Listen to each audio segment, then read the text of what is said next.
सभी भक्तों को जय श्री कृष्ण, राधे राधे। अब ज्येष्ठ माह शुरू होने जा रहा है।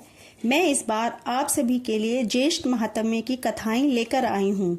ज्येष्ठ महात्म्य के पहले दिन की कथा के रूप में हम पहले अध्याय का श्रवण करेंगे, जिसमें हम जल दान के महत्व को सुनेंगे। प्रतिदिन स्नान आदि करके स्वच्छ होकर ज्येष्ठ मास के महात्म्य को सुने। मैं प्रतिदिन आपको एक अध्याय का पाठ सुनाने वाली हूँ।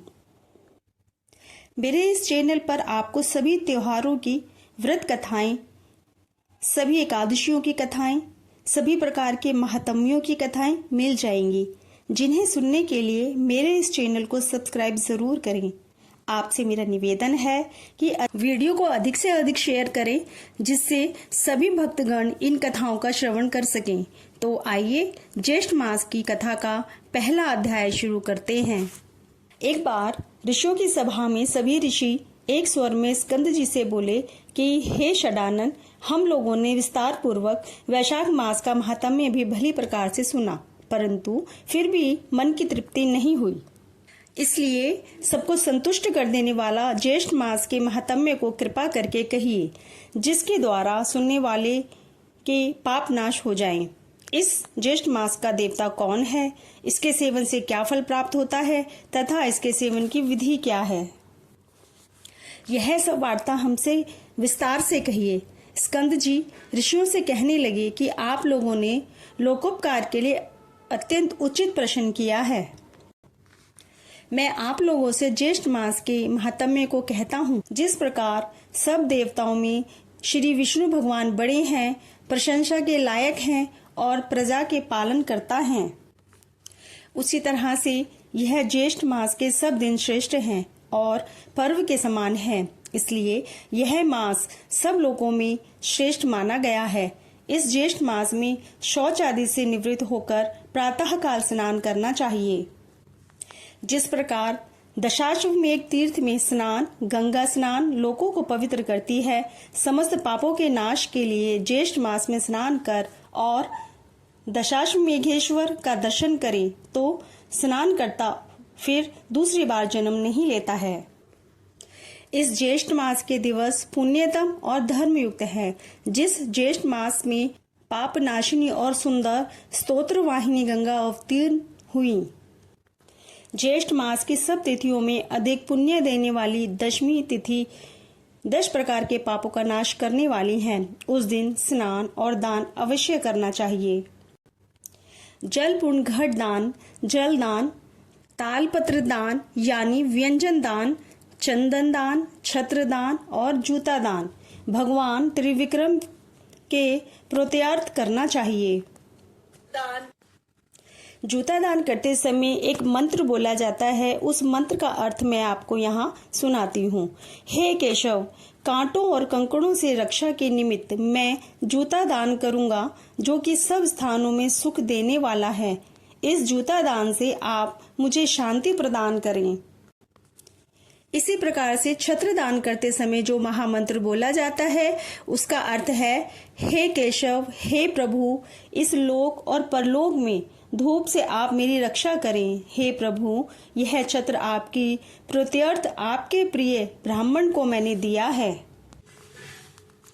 इसी तरह से शर्करा तथा जल पूर्ण घट दान करते समय जो मंत्र बोला जाता है, उसका अर्थ है मैंने शर्करा और जल से पूर्ण घट का दान दिया, इससे 33 तिथियों के देवता प्रसन्न हों। उसी प्रकार से व्यंजन दान करते समय मन में कहना चाहिए, सदैव धर्म को शांति देने वाले ने श्री विष्णु भगवान का प्रिय व्यंजन श्री त्रिविक्रम भगवान की प्रीति के लिए मैंने ब्राह्मण को दिया। चंदन का दान करते समय कहना चाहिए, यह कपूर खस से युक्त चंदन सुंदर और रुचिकर है, इसका मैं दान करता हूँ। इसके दान से देवता, ऋषि, पिता और मनुष्य सब तृप्त होते हैं। इस प्रकार अपनी शक्ति के अनुसार अनेक दानों को देना चाहिए और प्राणी मात्र की रक्षा के लिए निर्जल देश में जल का दान देना चाहिए। जो प्राणी मात्र के लिए जल दान देने में असमर्थ है, वह ब्राह्मण के लिए प्रतिदिन जल दान करे और पीपल, वट आदि वृक्षों का अनेक विधि द्वारा जल से सिंचन करें। जल दान से अधिक श्रेष्ठ दान ना हुआ है ना होगा। इसलिए सब उपायों से जल दान का विधान विशेष कहा गया है। जो मनुष्य मोहवश ज्येष्ठ मास में जल दान नहीं करता वह घोर नरक की यातना को भोग कर पुनः पृथ्वी पर आकर चातक यानी पपीहे की योनि में जन्म लेता है। इस विषय में मैं तुमसे एक प्राचीन इतिहास कहता हूँ। पूर्व काल में त्रेता युग के अंत में महिष्मतीपुरी में वेद वेदांग का पारंगत धर्मात्मा सुमंतु नाम का श्रेष्ठ ब्राह्मण था। उस ब्राह्मण की गुणवती नाम वाली स्त्री और देव शर्मा नाम वाला पुत्र था। देव शर्मा ब्राह्मण पुत्र सदैव देवता पूजा में निरत और अतिथि प्रिय था। किसी समय देव योग से वह समिधा लेने के लिए वन में गया। वहां वह प्रतप तेज किरणों से और तृषा से यानी प्यास से अत्यंत व्याकुल हो गया।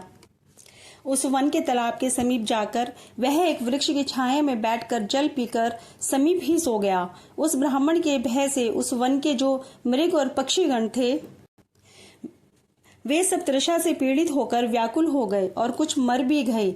सूर्य नारायण के अस्त हो जाने पर जब उसकी निद्रा दूर हुई तब वह ब्राह्मण अपने घर आया। जब अज्ञात दोष से वह ब्राह्मण मर गया तो उसकी पतिव्रता स्त्री अपने पुत्र तथा धन आदि का त्याग कर उसके साथ ही अग्नि में प्रवेश कर गई और उसी अज्ञात कर्म दोष के फल से अनेक नरकों के यातना भोग कर पुनः अपनी स्त्री सहित चातक योनि में आकर अत्यंत दुखी हो गया। पूर्व जन्म के पाप को स्मरण करता हुआ वह अपने घर में आकर और वृक्ष के कटोरे में बैठकर निरंतर करुणापूर्वक रुदन करने लगा। उसके रुदन को सुनकर उसके पुत्र ने अनेक बार उसे मना किया पर वह उस वृक्ष के कोटरे से नहीं निकला। तब क्रोधित होकर उसके पुत्र ने उस वृक्ष के कोटरे में आग लगा दी। उस अग्नि के ताप से उन दोनों चातक चातकी के पंख जल गए और वे दोनों रात्रि के समय अपने कोटरे से नीचे गिर गए और परस्पर अपने कष्ट की बात कहने लगे। इनके पारस्परिक कष्ट की बात को सुनकर उनका पुत्र विस्मित हुआ और वहां से वह श्रेष्ठ ब्राह्मणों के आश्रम में गया और अपने पिता का सब वृतांत उन ब्राह्मणों से कहकर उनसे अपने पिता के उद्धार का साधन जान अपने घर आया। उस ब्राह्मण श्रेष्ठ ने उसी निर्जन वन में प्याऊ लगा दी। उस प्याऊ के पुण्य प्रभाव से उसके माता पिता चातक योनि से छूटकर दिव्य रूप होकर सुंदर विमान में बैठकर विष्णु भगवान के धाम को चले गए। हे विप्रगण, मैंने पूर्व का वृतांत आप लोगों से कहा जिसमें जल मार्ग के अवरोध से जल दान की अद्भुत महिमा का वर्णन है। इस प्रकार से ज्येष्ठ मास महात्म्य के जलदान महात्म्य का प्रथम अध्याय समाप्त होता है। जय श्री कृष्णा, राधे राधे। मेरा आपसे फिर से निवेदन है कि मेरे इस चैनल को सब्सक्राइब ज़रूर करिएगा, बेल आइकन को ज़रूर प्रेस करिएगा जिससे मेरी आने वाली हर वीडियो का नोटिफिकेशन आपको तुरंत मिल जाएगा। आगे की कथा सुनने के लिए मेरे साथ बने रहिए। जय श्री कृष्णा, राधे राधे।